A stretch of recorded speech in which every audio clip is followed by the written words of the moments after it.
Bonjour Louise, bonjour les gens qui sont présents. Un beau moment en perspective, un beau temps de découverte d'une personne que je connais depuis quelques années par l'intermédiaire de Facebook, par l'intermédiaire des publications, des activités de Louise. Et je suis très heureux de pouvoir passer du temps avec Louise pour vous faire connaître tout son beau parcours de femme, d'intervenante, de son parcours professionnel et de ce qu'elle est aujourd'hui, de ce qu'elle fait. Alors, merci Louise, d'accepter l'entrevue et de vouloir participer à notre panel le 23 février sur le thème du lâcher-prise. Alors aujourd'hui, c'est avec toi. Lundi prochain, ça sera avec Dolores Lamarre, qui est l'autre panéliste de cette rencontre du 23 février. Louise, ça fait des années que tu es dans le domaine de Oui, relations humaines, de découverte humaine, de quête humaine et tout. Quel a été l'élément déclencheur chez toi pour prendre cette orientation-là, cette passion de découvrir l'être humain, de ce qu'il en est et de porter ta collaboration aux gens qui veulent faire ce genre de cheminement-là? Quel a été l'élément déclencheur sur toi? premièrement, merci Yves de me recevoir aujourd'hui. Là, ça me fait plaisir de pouvoir parler avec toi, échanger.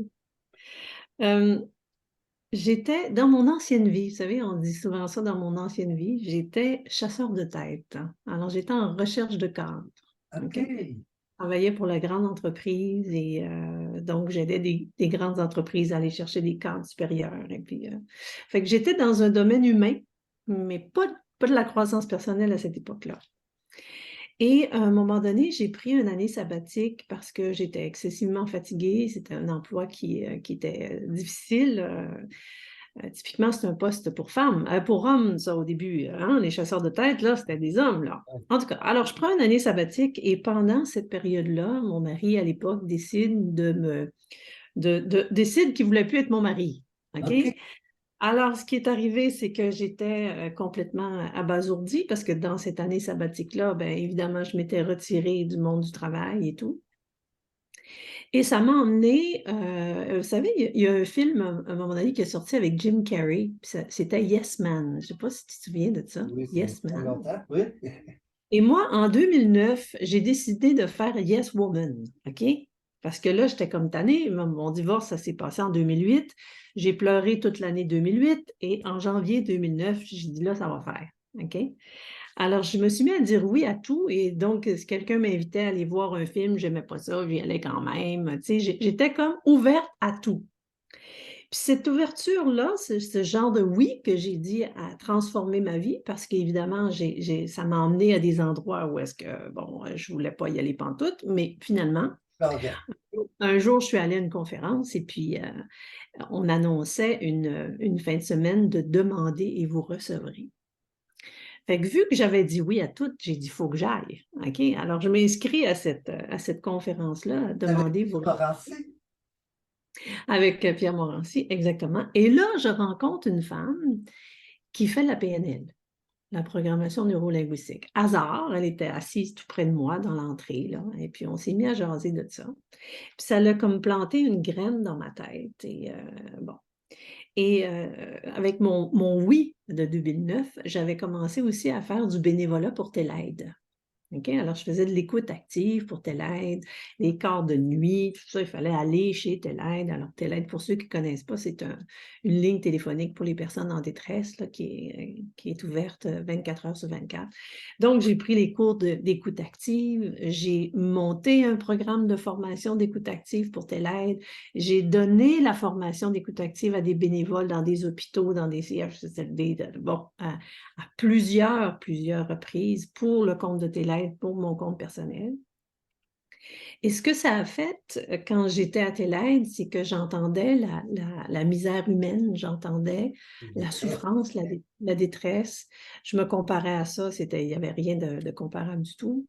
Et c'est mes moments à Télaide, jumelés avec la prise de conscience que la PNL existait, qui m'a amené à dire, ben, tu sais quoi, écouter les autres, prodiguer des conseils. À l'époque, c'était un peu ça. Ben, je me disais, peut-être que c'est une belle avenue pour moi. Mhm. Alors, c'est ça que j'ai fait. Donc, en 2010, j'ai commencé mes cours de programmation neurolinguistique. Je me disais, le pire qui peut arriver, Yves, c'est que je vais me thérapeutiser moi-même, là, OK? Parce que je jugeais que Tu j'avais as besoin de... cette démarche-là dans ce sens-là au départ, là? Oui, oui, sauf que là, je suis tombée dans un monde qui me correspondait à 100%. Alors, j'ai suivi le premier bloc hein, on appelle le praticien en PNL. Après ça, j'ai suivi avec le maître praticien. Puis là, j'étais comme, oh, je pense que j'aime ça beaucoup.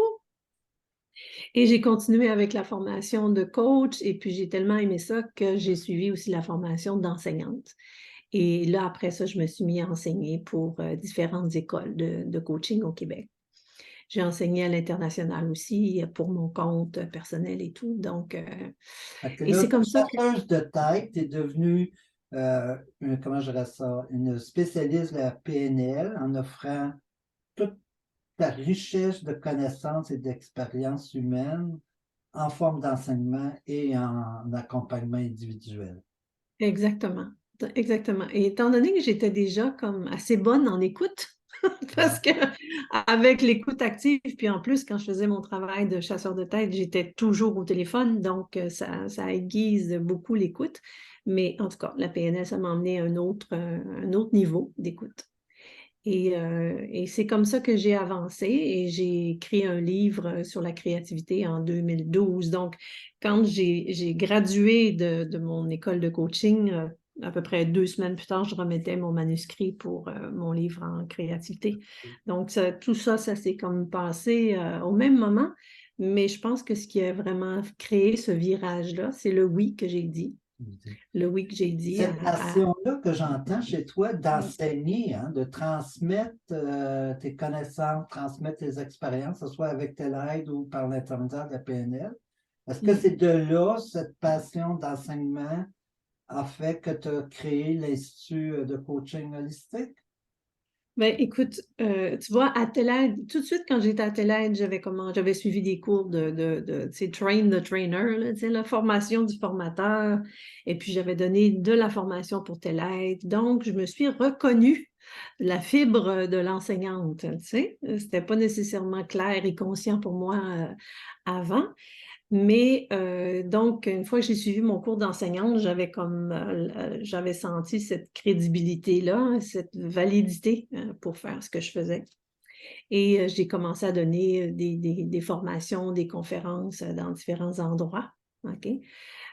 Donc, j'ai nourri cette fibre d'enseignante-là. Et après ça, j'ai formé, en fait, j'ai comme mis sur pied ma propre méthode. À l'époque, je l'appelais Coacher avec vos 500 spirituels. Alors, OK. ça fait au moins 6 ans, là, 6 ans sinon plus, que j'avais commencé à donner cette formation-là. Et puis après ça, j'ai senti l'appel de démarrer, de fonder ma propre école, hein, que j'appelle l'Institut de coaching holistique, parce que je considérais que ben, des écoles de PNL, il y en a plein, et Ouais. c'est pas ça que je voulais faire. Je voulais emmener la dimension un petit peu plus spirituelle ben, avec quoi on accompagne. Parce que pour moi, il y a une phrase de Jung qui a eu beaucoup d'impact sur moi, Yves. C'est apprenez vos techniques par cœur autant que vous le pouvez, mais mettez-les de côté lorsque vous entrez en contact avec le vivant miracle de l'âme humaine. Hein? Ouais. Alors moi, ça a fait, OK, ben, je mets ça de côté, mes techniques, tout ce que je sais, on met ça de côté. Mais maintenant, comment j'accompagne l'âme humaine? Avec quoi je l'accompagne? Alors, je suis partie dans une quête de avec quoi? Et puis, j'ai La comme quête mis le doigt, spirituelle.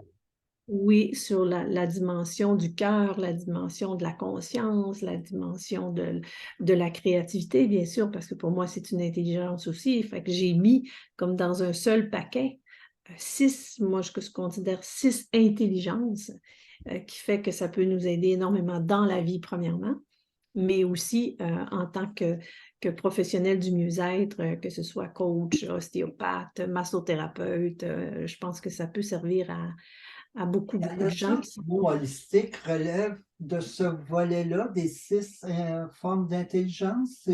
Oui, oui. Pourquoi le mot holistique ou la portée du mot holistique, c'est regrouper ces 6 intelligences?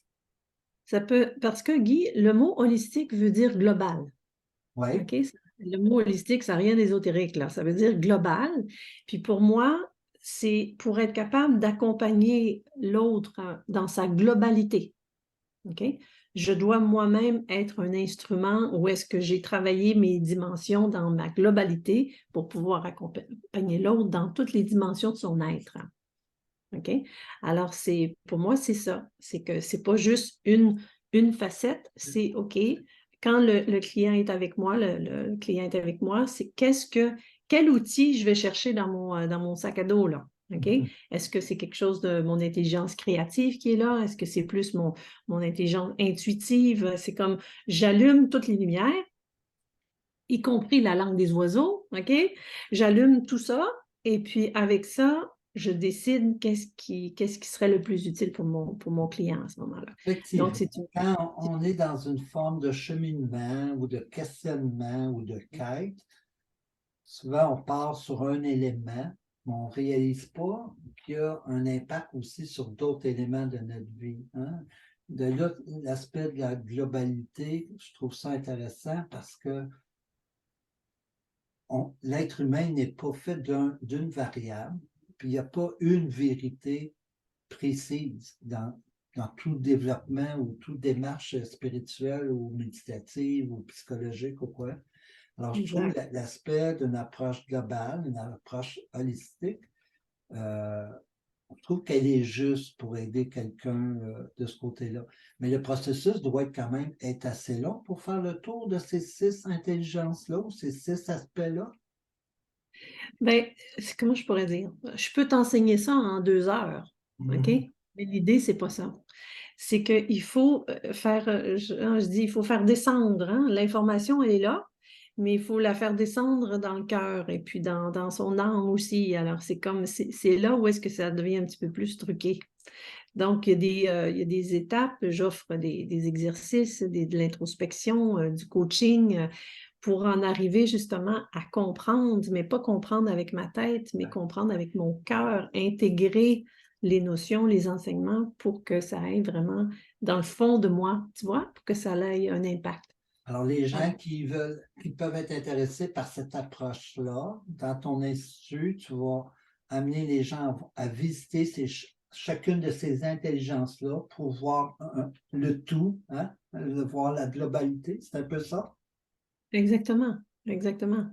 Donc, on parle de l'intelligence du cœur, l'intelligence intuitive, l'intelligence créative, l'intelligence du corps, l'intelligence de la conscience, je l'appelle la conscience en éveil, puis l'intelligence extrasensorielle aussi, parce qu'on a des dons, des facultés. Alors, il faut regarder ça aussi. Qu'est-ce qu'on fait avec tout ça, là? Qu'est-ce qu'on Et fait? quel est l'espace que tu accordes au niveau de la méditation, au niveau de la présence à soi? Comment tu insères dans ton enseignement ou dans l'encadrement que tu peux offrir à un client le volet méditatif, le volet de présence à soi? Est-ce Mhm. que c'est un élément, un outil qui fait partie de ton sac à dos? Ben, premièrement, toute la formation est reliée vers la présence à soi. OK? Parce on apprend comment vraiment s'écouter, comment se connecter à son cœur, comment se connecter à son intuition, comment se connecter à son corps, les messages qui sont là pour l'autre. Tout est une question de connecter à soi. OK? Ça, c'est clair. Pour moi, la méditation passe beaucoup par le chant des mantras. OK. OK? Alors, j'adore chanter des mantras, j'en écoute, j'en chante, je suis vraiment connectée à ça. Et il y a des gens qui ne pensent pas qu'on peut méditer en chantant. Mhm. Mais chanter des mantras, c'est une méditation parce que ça fait taire notre mental. Oui. Ça fait vibrer nos cellules, puis ça nous emmène à quelque chose de complètement différent. OK. Ça soigne les cellules même. OK? Mhm. Alors, dans ma formation, quand je parle de l'intelligence du cœur, j'emmène les participants à se connecter à leur cœur avec le chant des mantras, qui pour moi est une méditation. Alors, je n'enseigne pas la méditation traditionnelle, hein, mais par contre, je prône la méditation par le chant des mantras. Un centre. Et c'est un élément, comment je dirais ça? Il n'y a pas une forme de méditation. Pour ça que dans notre groupe, on appelle l'observation méditative. C'est être dans un état d'observation de ce qui est en nous, de ce qui se passe en nous, de ce qui peut être présent. Et la façon d'être présent, ben, il y a différentes approches. Bon, il y a les chakras, il y a le chant, il y a aussi juste la centration sur moi, je dirais ça, sur les points les 7 points de chakras ou plus ou quoi que ce soit.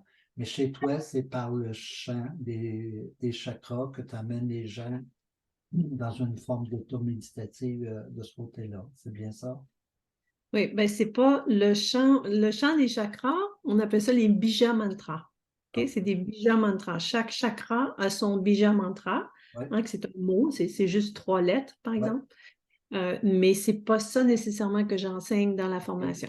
C'est plus les mantras, les chants traditionnels de mantras comme Deva Premal ou d'autres chanteurs qui, tu sais, normalement, ils vont reprendre les mêmes mantras, mais de chanter de façon différente. Alors, il y en a énormément sur le marché. Donc, pour moi, ça a un impact. Alors, c'est comment je fais taire mon mental. OK. Puis les gens qui voudraient avoir beaucoup plus d'informations sur ton approche, ils vont aller sur ton site qui est l'Institut de coaching holistique.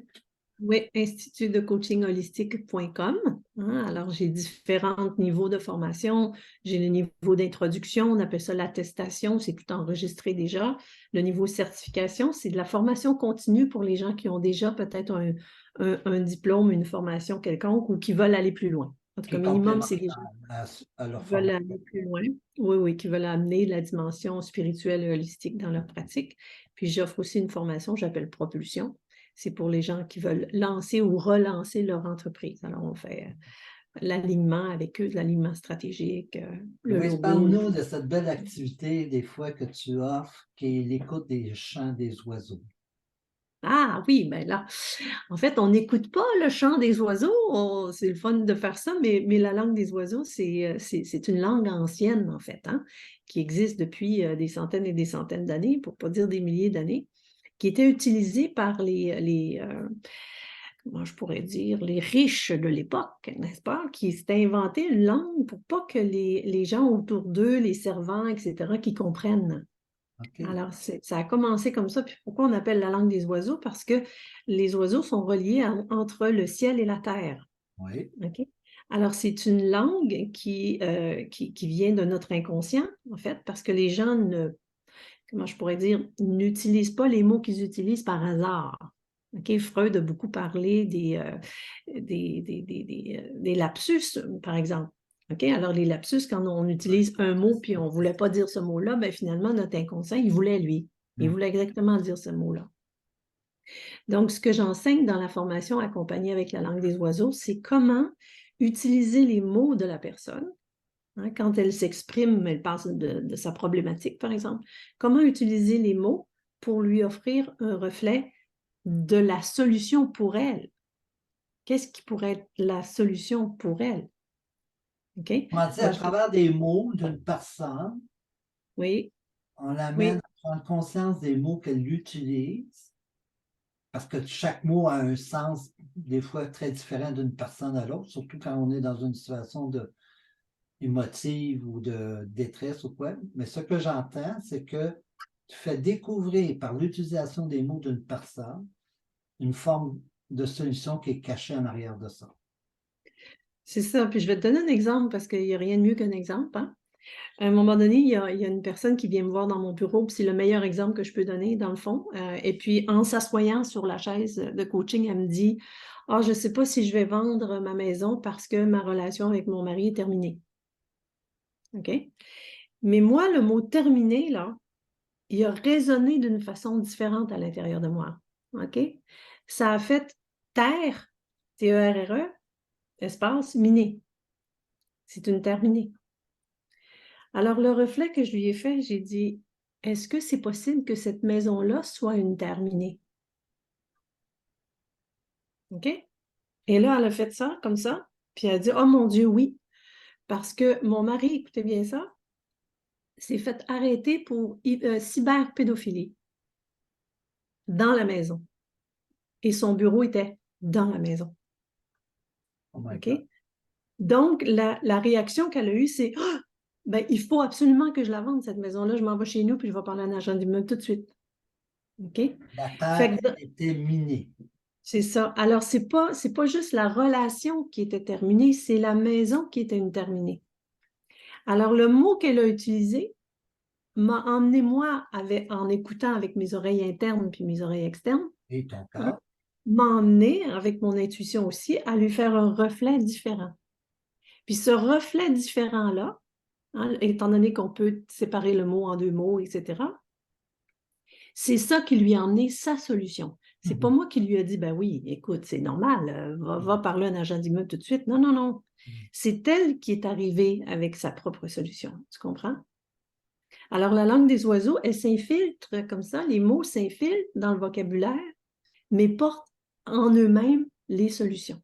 Alors, il y a une façon, alors moi, j'enseigne la façon d'aller chercher ces mots-là, puis de donner le reflet à la personne, parce que c'est pas juste une question de ah ben oui, mais tu as utilisé le mot ange, puis ange, ça veut dire je, puis ange, puis tu sais, c'est pas juste ça, là, tout le monde est capable de faire ça, là.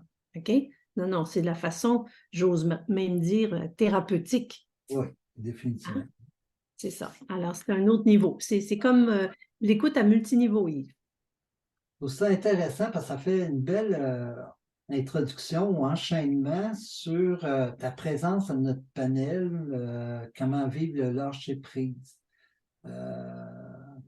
Si on regarde le sens des mots, le lâcher-prise peut donner des significations bien différentes pour une personne ou une autre. Et certains, au niveau spirituel, on va dire, c'est plus que du lâcher-prise, c'est être dans un mode de non-résistance. Absolument. Là-dessus, très rapidement, ce thème-là, lâcher-prise et tout, ça révèle quoi en toi et comment tu perçois ce mécanisme à arriver à lâcher-prise? C'est ça. Tu l'as dit, c'est de la non-résistance. Parce que de toute façon, quand on résiste, ça nous demande une énergie absolument incroyable. Et si on met toute notre énergie dans essayer de résister à quelque chose qui est là, on s'épuise, on ne règle absolument rien et on focus sur la mauvaise chose. Et quand on focus sur la mauvaise chose, on est en train de gaspiller notre énergie et on ne peut pas créer, on ne peut pas s'occuper de notre santé physique, émotionnelle, spirituelle, etc. On est comme focus sur une chose en particulier et c'est le loup qu'on nourrit. C'est le loup qu'on nourrit. Et que ça va être intéressant. Je suis content que tu aies accepté notre invitation d'être panéliste à cette rencontre-là. Je le rappelle, la rencontre a lieu le 23 février à 13h heure du Québec, 19h en France. On vous demande de réserver votre place à l'avance parce que c'est une conférence qui est donnée sur Zoom. Et vous pouvez réserver votre place sur notre site web, observationméditative.com. Dès que vous arrivez à la page d'accueil, vous voyez l'information facilement pour pouvoir vous inscrire de ce côté-là. Louise, on est-tu prêt pour certaines questions ou d'autres Oui, éléments que tu aimerais ajouter avant qu'on ouvre une période de questions? oui. Je pense que j'ai ouvert mon cœur pas mal, là. Donc, je prends les questions si jamais il y en a qui Hey, en ont. dernier point, en regardant la femme chasseuse de tête de Carl et la femme d'aujourd'hui dans l'enseignement et l'accompagnement, c'est un parcours extraordinaire. Tu te sens comment dans ce parcours et dans ce que tu es et ce que tu fais aujourd'hui? Ben, je me sens sur mon X. Je me sens dans ma mission. Je me sens dans mon humanité, mais mon humilité aussi, Yves. Parce que on est toujours en apprentissage, on est toujours en train d'apprendre quelque chose. Si c'est pas dans un livre, c'est dans une formation. Si c'est pas dans une formation, c'est la personne en face de nous qui Ben est en oui, train de nous enseigner. ben oui. Donc, moi, je m'aperçois que plus j'en sais, moins j'en sais. Mhm. Alors, tu te sens une femme qui se réalise entièrement. Oui, ouais, Ah, absolument. c'est pour ça que tu es belle, Louise. Oh, t'es pas vrai. Tu reflètes toute cette beauté-là intérieure que tu partages presque sans limite avec les gens. Alors, ben, gros merci. Alors, C'est cool. je vous réinvite jeudi le 23 février. L'information est sur notre site web ou sur notre groupe Facebook, qui est le groupe Observation méditative.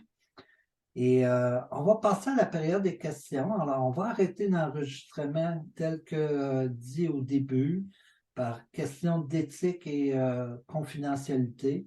On n'enregistre pas les questions parce que l'enregistrement de l'entrevue avec Louise va être rediffusé sur notre chaîne YouTube